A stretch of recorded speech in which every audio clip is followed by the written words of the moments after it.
Salam sukacita, bersama saya Pendeta Yosef Lili Masih. Saat ini saya ingin menyampaikan khotbah singkat dengan tema bagaimana kita menjalani hidup ini dengan tenang. Bagaimana kita menjalani hidup ini dengan tenang. Biasanya orang merasa tenang dalam menjalani hidup ini kalau lagi banyak uang, kalau punya jabatan yang tinggi, kalau punya bisnis yang baik, bisnis yang bagus, orang menjadi tenang.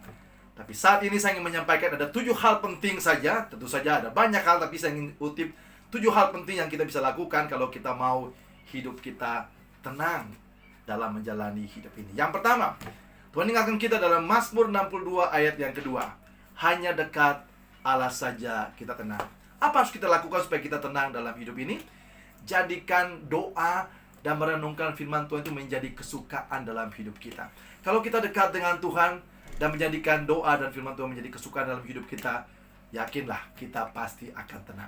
Yang kedua, dalam Yeremia 17 ayat yang ke-7 mengingatkan kita bahwa di dalam hidup ini kita mengandalkan Tuhan dan menaruh harapannya kepada Tuhan. Jangan mengandalkan uang, jangan mengandalkan jabatan, jangan mengandalkan apapun, tapi mengandalkan Tuhan dalam hidup kita. Maka kita akan tenang. Karena firman Tuhan di dalam Filipi 4 ayat yang ke-19 juga mengatakan kepada kita bahwa Allahku akan memenuhi segala keperluan kita menurut kekayaan dan kemuliaan Kristus. Artinya Tuhan akan memenuhi kebutuhan hidup kita di dalam menurut kekayaannya, bukan karena kita punya banyak tabungan, bukan kita punya banyak uang, itu juga akan habis, semuanya bersifat fana. Tapi Tuhan mau kalau kita mau tenang dalam hidup ini, andalkan Tuhan dan menaruh harapannya kepada Tuhan saja. Kemudian yang ketiga, supaya kita mendapatkan damai sejahtera dalam menjalani hidup ini, Tuhan mau di dalam Filipi 4 ayat 8 yang 9 katakan bahwa pikirkan semua yang baik, pikirkan semua yang benar, pikirkan semua yang mulia, hal-hal yang positif, pikirkan dan lakukan itu. Maka damai sejahtera Tuhan akan memenuhi hidup kita. Yang keempat yang harus kita lakukan supaya kita boleh menjalani hidup ini dengan damai sejahtera, jangan suka menjelek-jelekan orang, jangan suka menghakimi orang. Dalam Matius 7 ayat yang pertama, Tuhan tegur kita tidak boleh menghakimi orang lain. Kemudian di dalam Yakobus 4 ayat yang ke-11 juga Tuhan ingatkan kita, jangan suka menghakimi orang. Ya, kenapa kita tidak akan merasakan damai kalau kita suka menghakimi orang? Karena dalam Matius 25 ayat yang ke-40 dikatakan, apa yang kita lakukan kepada sesama kita, kita melakukannya kepada Tuhan. Jadi kalau kita melakukan yang baik, kita melakukan yang baik kepada Tuhan. Tapi kalau kita maki-maki orang, kita menghakimi, kita sedang maki-maki Tuhan juga. Dan tidak mungkin itu akan mendatangkan damai sejahtera buat kita. Lalu yang kelima yang harus kita lakukan supaya kita mengalami damai sejahtera. Di dalam hidup ini, fokus hidup kita hanya untuk melayani. Jangan maunya dilayani, maunya dihargai, maunya dihormati. Ada banyak konflik yang terjadi dalam rumah tangga, dalam pekerjaan, di dalam gereja sekalipun.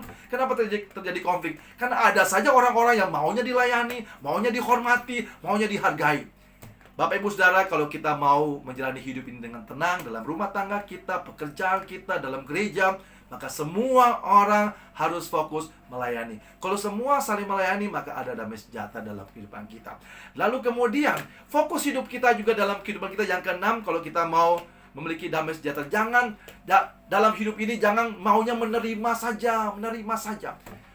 Di dalam Kisah Rasul 20 ayat yang ke-35, firman Tuhan ingatkan kita bahwa lebih berbahagia memberi daripada menerima. Kita harus memiliki sikap hidup yang memberi.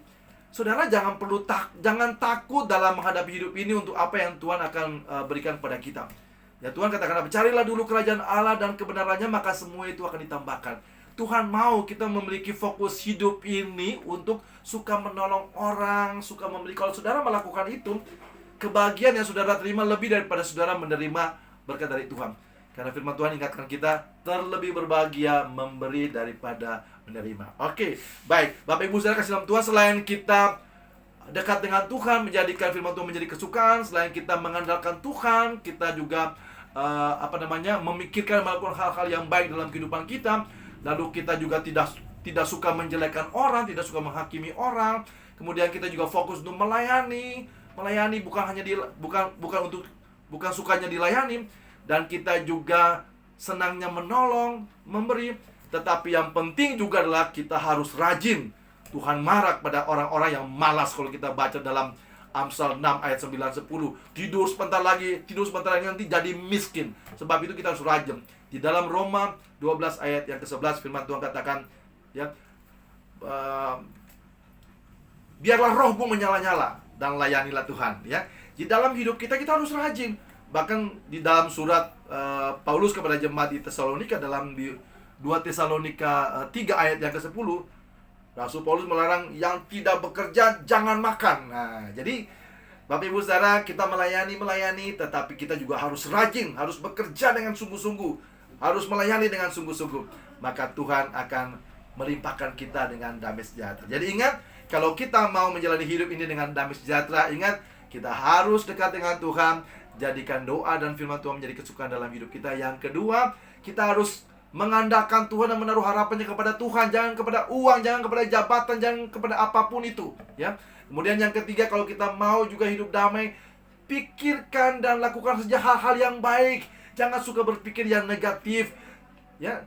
Pikirkan hal yang baik dan lakukan itu, maka damai sejahtera Tuhan akan memenuhi kita sendiri. Dan yang keempat juga Tuhan mau, jangan suka menjelek-jelekan orang. Kalau kita menjelek-jelekan orang, kita menghakimi orang, itu sama juga kita menjelek-jelekan Tuhan, ya. Kemudian yang kelima, Tuhan mau untuk kita hidup itu untuk melayani.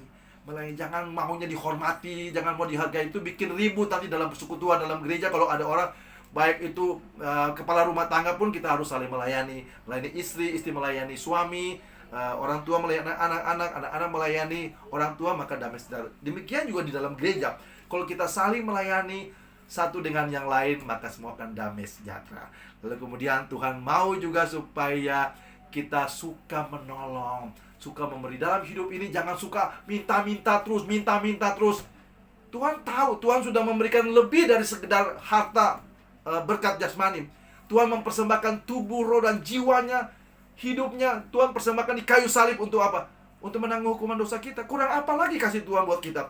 Sebab itu fokus hidup kita adalah memberi, ya. Karena dengan kita memberi, kita melayani, kita melakukan hal-hal yang baik dalam kehidupan kita kepada sesama kita, maka kita melakukan itu kepada Tuhan. Lalu yang terakhir, kita harus rajin bekerja, rajin melayani. Nah, saya percaya kalau 7 hal ini kita lakukan dalam kehidupan kita, maka damai sejahtera Tuhan menyertai kita dan kita boleh menjalani hidup ini dengan tenang. Ada uang, ada Tuhan yang selalu bersama-sama dengan kita. Tuhan memberkati kita semua. Haleluya. Amin.